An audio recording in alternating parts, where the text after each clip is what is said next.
আসসালামু আলাইকুম প্রিয় শিক্ষার্থীরা, আজকের এই ভিডিওতে ডিউ এ ইউনিটের জন্য কেমিস্ট্রি সেকেন্ড পেপারের যে চ্যাপ্টারগুলোর যে পার্টগুলো তোমার এমসিকিউ এবং রিটেনের জন্য ইম্পর্টেন্ট সেই বিষয়টা নিয়ে আলোচনা করা হবে। তো এই ভিডিওটা তোমাদের জন্য অনেক বেশি গুরুত্বপূর্ণ। সো শুরু করা যাক। প্রথম যেই চ্যাপ্টার ছিল চ্যাপ্টার 1। চ্যাপ্টার 1-এ তোমার যে পার্টটা ইম্পর্টেন্ট সেটা হলো যে গ্রাফ রিলেটেড যে পার্টগুলো।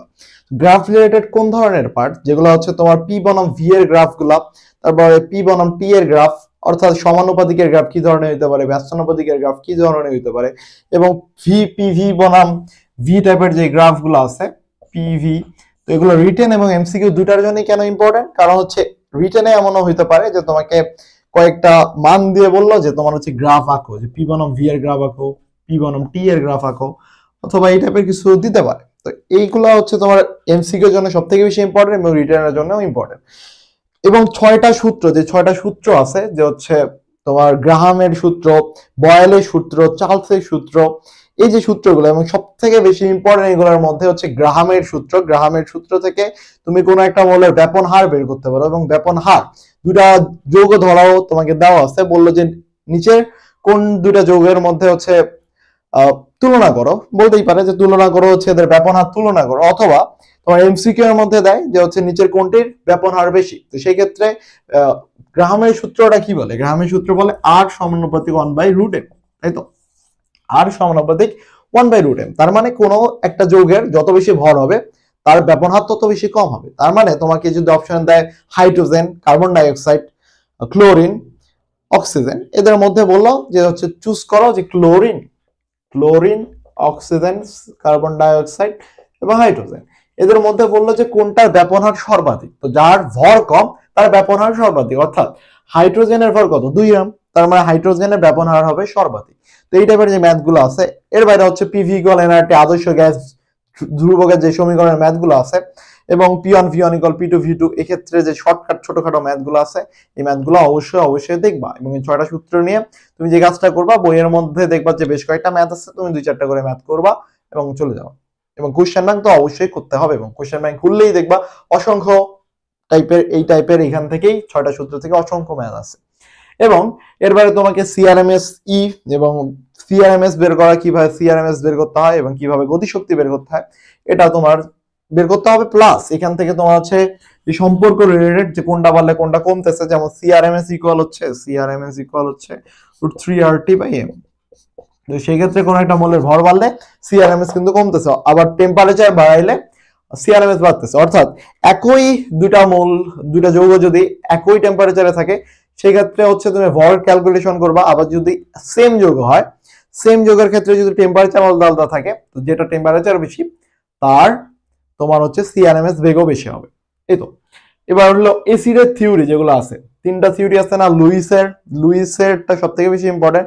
লুইস আছে, তারপরে হচ্ছে আরহেনিয়াসের আছে। তো এই থিওরাম গুলো থেকে কোনটা ক্ষার, কোনটা লুইস অ্যাসিড, কোনটা লুইস ক্ষার, তারপরে হচ্ছে আরহেনিয়াসের ওইখান থেকে তুমি পাবা হচ্ছে কোনটা বিপরীত ক্ষার হয়, কোনটা হচ্ছে তোমার অ্যাসিড হয়। এই টাইপের যে জিনিসপাতিগুলো আছে এগুলো অবশ্যই পড়তে হবে। এবং এমসিকিউ এর জন্য এগুলোর বাইরে এমসিকিউ কিন্তু অ্যাসিডিক থিওরিটাও অনেক বেশি ইম্পর্টেন্ট। এটা কিন্তু রিটেনের জন্য ইম্পর্টেন্ট, আবার এমসিকিউ এর জন্য ইম্পর্টেন্ট। এগুলোর বাইরে তোমাকে বিওডি, সিওডি, টিএস এবং পিএস, এখান থেকে কি পড়বা? আসলে এখান থেকে যেটা পড়তে হবে, তোমাকে এখান থেকে পড়তে হবে যে হচ্ছে বিওডি এর মান কোনটার জন্য বেশি, কোনটার জন্য বিওডি এর মান গ্রহণযোগ্য, তারপর হচ্ছে ডব্লিউএইচও কর্তৃক তোমার হচ্ছে আয়রনের বিওডি কত, সিওডি কত, টিডিএস কত হতে পারে, পিএস কত হলে একটা পানি পরিশুদ্ধ হতে পারে, একটা পুকুরের পানি কত পিএস এর মধ্যে হলে পরিশুদ্ধ। এই টাইপের যে ম্যাথগুলো আছে, অথবা আর্সেনিক কত পরিমাণে থাকতে পারে, এই টাইপের যে শর্টকাট তথ্যগুলো আছে, এই তথ্যগুলো অবশ্যই জানতে হবে। এবং পিএস বাড়লে কি ধরনের ক্ষতি হতে পারে, কি ধরনের রোগ হতে পারে, কি টাইপের এই যে হালকা পাতলা তথ্যগুলো আছে, তথ্যগুলো অবশ্যই মুখস্থ করে নিতে হবে। এই তো এই গেল হচ্ছে চ্যাপ্টার 1। এবং এরপর আসি আমরা চ্যাপ্টার 3-তে। এখানে চ্যাপ্টার 2 ইনক্লুড করা হয় নাই, কারণ জৈব যৌগ নিজে একটা আলাদা চ্যাপ্টার, আলাদা ওয়ার্ড। তো জৈব যৌগ নিয়ে আমরা আলাদা একটা ভিডিও বানাবো। তো আজকে হচ্ছে চ্যাপ্টার 3, 4 এবং চ্যাপ্টার 1 নিয়ে আলোচনা করা হয়েছে। তো ভিডিও আগে যাওয়ার আগে আরেকটা বিষয় তোমাদের কাছে শেয়ার করতে চাই। তোমাদের অনেকেই হয়তোবা এখন পর্যন্ত সূত্রগুলো গুছিয়ে নিতে পারো নাই, অথবা রাসায়নিক বিক্রিয়াগুলো গুছিয়ে নিতে পারো নাই এখন পর্যন্ত। তো যারা এখন পর্যন্ত গুছিয়ে নিতে পারো নাই, তারা এই মুহূর্তে গুছানো বা সব সূত্র লিখা অনেক টাফ, এই মুহূর্তে সবগুলো সূত্র লিখে টাইম নষ্ট করাও উচিত না। তো তোমাদের জন্য আমরা হচ্ছে সূত্রের শীট বানাইছি। তো সূত্রের শীট তোমরা হচ্ছে কিনে নিতে পারো, প্রতিটা সূত্রের শীটের দাম রাখা হয়েছে মাত্র 19 টাকা করে। তো ডিসক্রিপশন বক্সে লিঙ্ক দেওয়া থাকবে এবং কমেন্ট সেকশনে লিঙ্ক দেওয়া থাকবে, তোমরা সেখান থেকে কিনে নিতে পারো এবং সেখানে সূত্রের একটা ডেমো দেওয়া থাকবে, তুমি সেই ডেমো পিডিএফটা দেখে তোমার যদি ভালো লাগে অবশ্যই কিনবা। এরপর এসে চ্যাপ্টার 3 তে। চ্যাপ্টার 3 এর জন্য তোমার অনুপরমাণু এবং মূল সংখ্যা, এবারটা ইম্পর্টেন্ট, অনুপরমাণু এবং মূল সংখ্যা। তো তোমার মূল সংখ্যার নির্ণয়ের যে এন এর সূত্রগুলো আছে, W/M, PV/RT, তারপরে হচ্ছে VS, তারপর হচ্ছে V/22.4, এই যে সূত্রটা, এই সূত্রটা তোমার অবশ্যই অবশ্যই অবশ্যই জানতে হবে এবং এই সূত্রটা সব থেকে বেশি ইম্পর্টেন্ট। এবং এই অধ্যায়ে ম্যাক্সিমাম এই একটা মূল সংখ্যার সূত্র দিয়ে তোমার সব ম্যাথ হয়ে যাবে। এটা যদি তুমি জাস্ট একটার সাথে আরেকটা কানেকশন করতে পারো একটা একটা সূত্র দিয়ে। এবং অনুপরমাণু সংখ্যা, এর বাইরে আরেকটা হচ্ছে তোমার N/N, N এর মান কত, 6.023 × 10⁻23।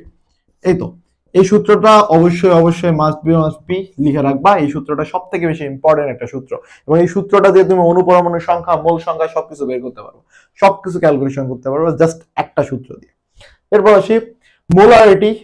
মোলারিটি নির্ণয় করা, মোলারিটি নির্ণয় করার ম্যাথগুলো দেখবা, পিপিএম নির্ণয় করা, মোলারিটি আর পিপিএম কিভাবে ট্রান্সফার করে, তো সেই বিষয়গুলো অবশ্যই অবশ্যই দেখবা, সেই ম্যাথগুলো অবশ্যই দেখা লাগবে। এবং বইয়ের মধ্যে দেখবা শর্টকাট কিছু ছোটখাটো ম্যাথ আছে, খুব বড় বেশি ম্যাথও দেখার দরকার নাই, ছোটখাটো কয়েকটা ম্যাথ আছে, সেই ম্যাথগুলো দেখবা। এবং নির্দেশকের অংশে কি দেখতে পারো, নির্দেশক অংশে কি দেখা উচিত আসলে। নির্দেশকে যেটা হয় যে তোমার হচ্ছে ধরো একটা এসিডিক তীব্র এসিড একটা দুর্বল ক্ষার রিয়াকশন করছে, সেই ক্ষেত্রে তোমার কালার কি ধরনের হইতে পারে, নির্দেশক কি ধরনের কালার দিতে পারে, অথবা কোন নির্দেশক ইউজ করা হইতে পারে, এই টাইপের যেই এমসিকিউ হইতে পারে, এই টাইপের সিকিউ হইতে পারে। সিকিউ আসার থেকে এমসিকিউ আসার চান্স সব থেকে বেশি। তো ওই যে তীব্র ক্ষার অম্ল এসিড ইউজ করলে কি হতে পারে, তীব্র ক্ষার তীব্র এসিড ইউজ করলে কি হবে, তীব্র ক্ষার তীব্র দুর্বল এসিড ইউজ করলে কি ধরনের নির্দেশকে কি ধরনের কালার কম্বিনেশন হতে পারে, এগুলো তোমার জানা উচিত। এবং জারণ সংখ্যা, সমতা নির্ণয় করা, এগুলা শর্ট ম্যাথ। জারণ সংখ্যা তুমি হচ্ছে ধরো তোমাকে H2SO4 দিল, এরকম একটা যৌগ দিল, বললো যে সালফারের জারণ সংখ্যা ক্যালকুলেট করো, সালফারের জারণ সংখ্যা ক্যালকুলেট করো। এই যে শর্টকাট ছোটখাটো কিছু ম্যাথ আছে। এবং সমতা নির্ণয় করার জন্য সমতার কয়েকটা রিয়াকশন আছে, সেই রিয়াকশন গুলো অবশ্যই দেখবা। এর বাইরে যে ম্যাথটা দেখবা যে তোমার হচ্ছে ওই যে এইচএসসি টাইমে কিছু ম্যাথ ছিল না, যে হচ্ছে তোমার ফেরাস আছে, ফেরাসের ক্ষেত্রে বললো যে এটা কত পার্সেন্ট বিশুদ্ধ, ওই যে বিশুদ্ধতার যে ম্যাথগুলা, ওগুলা থেকে তুমি হালকা পাতলা সূত্রটা দেখে নেবা, সূত্রটা দেখে ওই ম্যাথগুলা করবা। খুব বেশি ডিপ এখানে ম্যাথ করার দরকার নাই, যে সূত্রটা মনে রাখবা এবং কিভাবে বের করতে সেটা জানতে হবে। তো রিটেনে আসতে পারে এই জায়গা থেকে, এবং যখন মান দিবে সেই মানগুলা নুন মানিয়ে দিবে এবং যেগুলো তুমি ক্যালকুলেশন করতে পারো। তোমার বইয়ে যে এই টাইপের ম্যাথ আছে সেক্ষেত্রে তোমার হয়তো বা মানগুলো ক্যালকুলেশন করতে ক্যালকুলেটর ইউজ করতে হবে, কিন্তু তোমার পরীক্ষা যদি দেয় তো ওই টাইপেরই মান দিবে যে মানগুলো থেকে তুমি ডিরেক্টলি হাতে ক্যালকুলেট করতে পারো। তো তোমার যদি এখন পর্যন্ত হাতে ক্যালকুলেশনের সমস্যা হয়, তো আমাদের হাতে ক্যালকুলেশনের 2টা ভিডিও আপলোড করা আছে, সেই ভিডিওগুলো দেখে নিতে পারো। এবার আসি চ্যাপ্টার 4 এ, অ্যানোড। চ্যাপ্টার 4 রিটেন এবং এমসিকিউ দুটার জন্যই ইম্পর্টেন্ট। এবং চ্যাপ্টার 4 এর যে পার্টটা সবথেকে বেশি ইম্পর্টেন্ট, যে তোমার নির্ণয়ের যে পার্টটুকু আছে, নির্ণয়, পাত্র এবং অ্যানোড ক্যাথোড জমা পাত্রের মধ্যে, পাত্রের মধ্যে অ্যানোড ক্যাথোড পাত্র ক্ষয় হবে কিনা, পাত্র ক্ষয় হইতে পারে অথবা না হইতে পারে, সেটা নিয়ে ডিপেন্ড করতেছে এই যে একটা ইনট, একটা সেলের ইয়ের উপর, বিভব শক্তির উপর। যদি পজিটিভ আসে সেক্ষেত্রে পাত্র ক্ষয় হবে, যদি নেগেটিভ আসে সেক্ষেত্রে পাত্র ক্ষয় হবে না।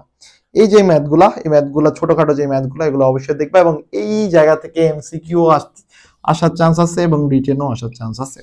এমসিকিউর জন্য ইম্পর্টেন্ট, যদি রিটেন না দেয় তো এমসিকিউ অবশ্যই অবশ্যই দিবে। এবং এখান থেকে তুমি সেলের যেই অংশটুকু আছে, সেলের অংশটুকু রিডিং দেবা, এবং সেলের অংশটুকু রিডিং শুধু না ভালো মতোই পড়বা। সেলের অংশ থেকে এমসিকিউর জন্য অনেক বেশি ইম্পর্টেন্ট। তো সেলের অংশগুলো ওই যে হাইড্রোজেন সেল, তারপরে সেলগুলো কি কি গঠন দ্বারা গঠিত এবং কোনটা অ্যানোড হিসাবে কাজ করে, কোনটা ক্যাথোড হিসাবে কাজ করে, ড্রাই সেলের ক্যাথোড উপাদান কি, অ্যানোড উপাদান কি, ভোল্ট কত হইতে পারে, হাইড্রোজেন সেলের ভোল্ট কত, এই টাইপের যেই ছোটখাটো তথ্যগুলো আছে সেই তথ্যগুলো অবশ্যই অবশ্যই তুমি মুখস্থ করে নিবা। তো তোমার কাজ হলো এই মুহূর্তে যে টাইপগুলো দেখছো সেই টাইপগুলো সুন্দর মতো খাতার মধ্যে লিখে রাখা অথবা বইয়ে দাগায় রাখা, এবং দাগায় রাখানোর পর সাথে সাথে সেই টপিকগুলো এখন থেকে সুন্দর মতো করে পড়া। তোমার আমি ধরে নিচ্ছি যে এতদিনে তোমার এই টপিকগুলো পড়া হয়েছে, যখন রিভিশন দিবা এই টপিকগুলোর উপর ম্যাক্সিমাম ফোকাস রাখা উচিত, এবং তোমার রিভিশন টাইমে এই টপিকগুলো যেন 80% সময় পায়, 80% সময় পায়।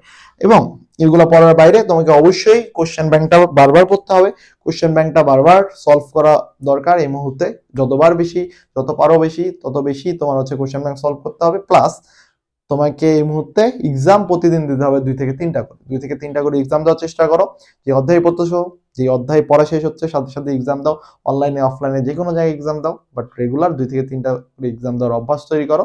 এতে করে তোমার প্রবলেম সলভের ক্যাপাবিলিটিস প্লাস তোমার টাইমটা বাড়বে। এই ছিল আজকের ভিডিও, দেখা হচ্ছে নেক্সট ভিডিও। ধন্যবাদ।